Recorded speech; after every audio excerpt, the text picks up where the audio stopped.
Good day, ladies and gentlemen. Rosa here of Splat Communications and Simplified Strategic Solutions. But before we start, please allow us to make a few requests. Please don't skip ads. This allows us to remain independent. Please subscribe if you have not done so yet. We promote a healthy discourse in the comment section. Just be mindful of the words you choose, as this is a direct reflection of you as a person.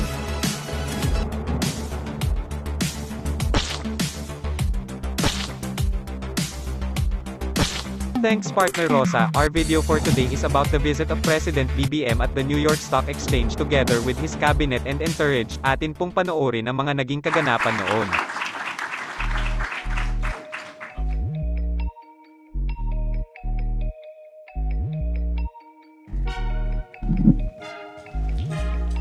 Well, thank you very much, Mr. President, for your remarks and obvious support of investment in the Philippines. In your speech, you discussed the fact that the Philippines is now allowing full foreign direct ownership in companies providing public infrastructure. How important is foreign direct investment into achieving those economic plans of yours, Mr. President? Well, It should be on. certainly, as we attempt to transform the economy, and I use the word transform because it is my belief that the way to bring our economies back to the level of activity that we enjoyed before the pandemic, we have to understand that the global economy has changed. And we have to position ourselves, certainly, to be able to take advantage of those changes, to have a head start in the new economy that we are still, as of now, starting to form globally. And a large part of that will be foreign investment in the Philippines. And when I speak of foreign investment, I speak especially of capital-intensive investment. Because although we have our GDP, if we look at our GDP figures, a great deal of the contribution to GDP has been in our service sector. And therefore, we think that it is manufacturing, the area of manufacturing, where we can still do a better job. And this is one way. The foreign direct investment, capital-intensive investment, is also something that we are going to actually need for us to be able to achieve the targets that we have set for our economy, have set for our country. And it is going to be key as we are trying to define or determine the mix between loans and capital-intensive investment. So the part that capital-intensive investments play is going to be a very important aspect of this transformation of our economy that I speak of. So that is a large part of what we are doing here. And that is why when I came here to New York, ostensibly, first of all, because we are attending I will be speaking before the UN General Assembly tomorrow, but I also brought the whole economic team of the government, of the cabinet, with us. And again, the private sector business leaders also are here with us, precisely to show and explain once to our prospective investors where the Philippines is headed, what changes we have made so that investment will be more profitable and more attractive for foreign investors, especially coming from the United States. So it plays a central role in all that we are planning to do for our economy. It is, once again, something that we recognize in government we have a part to play in. We have to fundamentally restructure the bureaucracy, the government, We listen to the chambers of commerce that tell us what are the obstacles that they find that in their way, such as the ease of doing business, the prices of energy, all of these and these other legislative guarantees that investors are looking for. And we are I believe we are headed in the right direction. And I believe that if we continue down this road and we are able to attract investors to this new investing climate that we are starting to create in the Philippines, then I believe that with the role that foreign direct investment will play, I think we could succeed. But that just illustrates how important we consider that investment to the transformation of our economy. Well, thank you very much, Mr. President. You mentioned two themes in particular. One was, of course, foreign direct investment, but you also touched on the United States and it being one of the most important investors in the Philippines. Now, the United States and the Philippines have long enjoyed a very productive relationship and partnership. Can you talk a little bit about that partnership and how you see it going forward? Well, our relationship has gone back for over 100 years between the United States and the Philippines. And as we just earlier today, we had a lunch that was hosted by the U.S.-Philippine Society. And I spoke to them, and we talked perhaps more on the subject of geopolitics. And I explained that it is very clear to me, in my vision for the way that the country will move forward, that I cannot see the Philippines in the future without having the United States as a partner. And although I was referring to the geopolitics of it, and I was referring to the political situation in the region and around the world, that certainly does continue to apply in our exchanges in the economic front.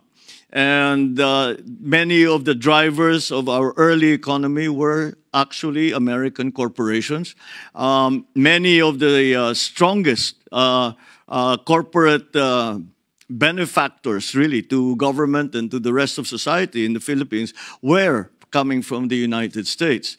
Now, of course, this has evolved as time has gone on, but the strength of that relationship continues.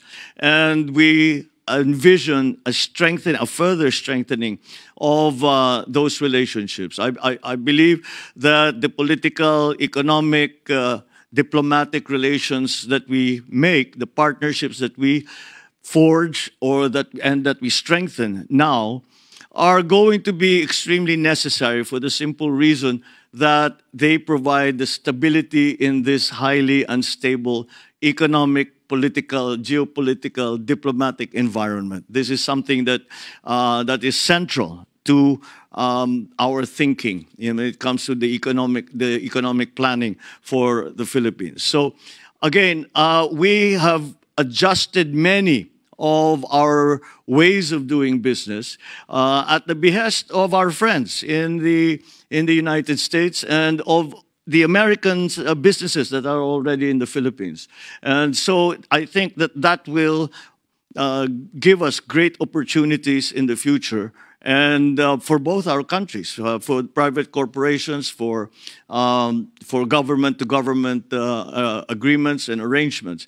We have really opened up the policy of the Philippines to more of these public-private partnerships, but not only PPPs, but also G2G arrangements, as I mentioned, joint venture between private entities.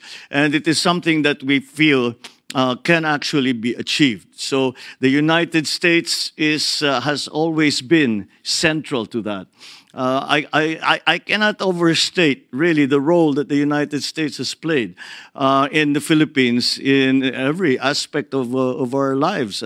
And so this is just a continuing evolution and I believe strengthening of that relationship between the United States and the Philippines. And we are driven together in many ways by forces that exist now in the world, and that I think is something that that we certainly in the Philippines, and I think not in the United States either, that we are resistant to. So it is something that we can, I can see us becoming stronger and becoming more robust as we work together towards exploiting properly the new global economy.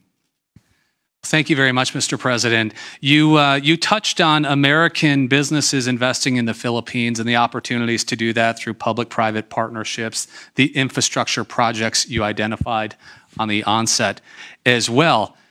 But as we look at the population and we look at the economy, it's young, it's dynamic, it's tech-focused, it has high English language fluency, it's ripe for investment. What is your message to investors in this room, those watching us from around the world, for how to invest in this next generation of Philippine companies that one day, selfishly, we hope will come here to the New York Stock Exchange to raise capital and to grow and expand and even do more things? What is your message to them, Mr. President? Well, to achieve exactly what you are saying, at least to begin with. Yes, we certainly, when I'm asked why do you have such a bright view of the future, and my answer is always that there are 110 million Filipinos that are working towards the same goal. And that, I still believe, is our workforce is still our greatest asset.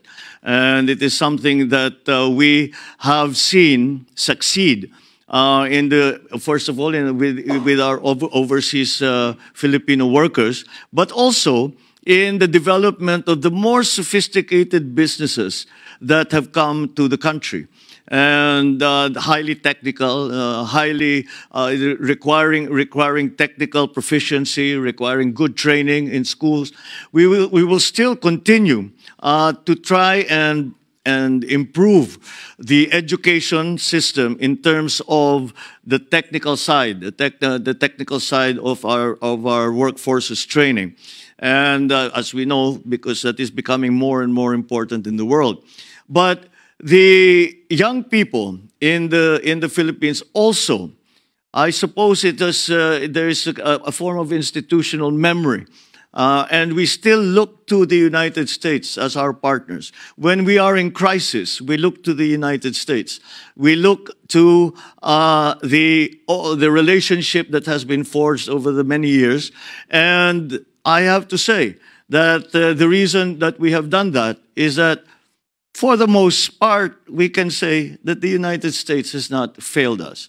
That sentiment remains in our young men and women. That sentiment remains and will, I think, be further fostered if we are able to show some successes, at least immediately. We show some immediate successes in this partnership. And that will galvanize our young people to continue to work in that direction.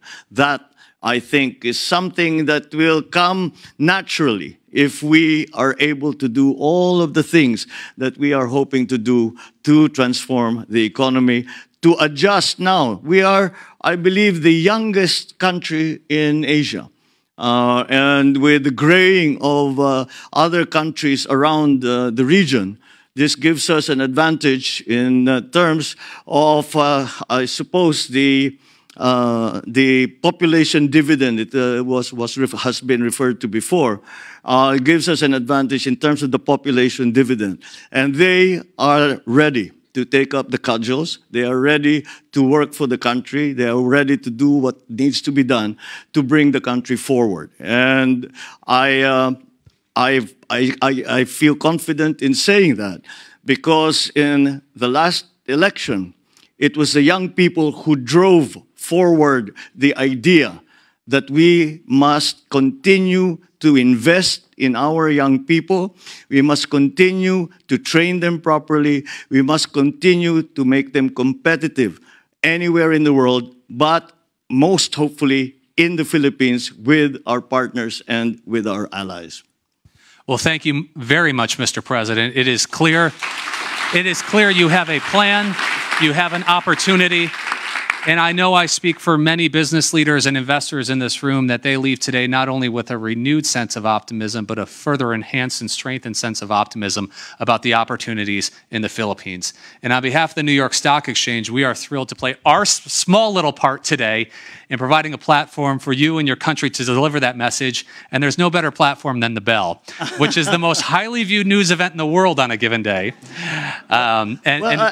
Similar to what Mr. Aboitis mentioned, we are all thrilled to be here. As when we were talking before coming out here, I said, well, of course we're familiar with the New York Stock Exchange and the Bell and that most important balcony in the world. But we had always watched it from afar, and to have the opportunity to be here personally and to be with all of you in the New York Stock Exchange has been a great opportunity and a great pleasure. Well, wonderful. Thank you very much. It is our honor to have you here, Mr. President. Thank you all for being with us today, and we'll make our way down and ring that bell, Mr. President. Thank you very much. Well, what can you say? Kindly share your thoughts in the comment portion. We have reached the end of today's video. In behalf of my partner Rina and the rest of the Splat Communications and Simplified Strategic Solutions napakagaling team, mahusay at accurate ang ginawang Till next pagsasalarawan ni time. Mr. Stay safe. Appointees ni Pangulong BBM Rosa sa tunay na out. estado ng business climate Bye. dito sa atin. Pagdudulot ito ng mataas at malakas na business potential para sa atin, lalo na ang 100% foreign ownership na binanggit ni BBM. Tunay na papunta na tayo sa exciting part.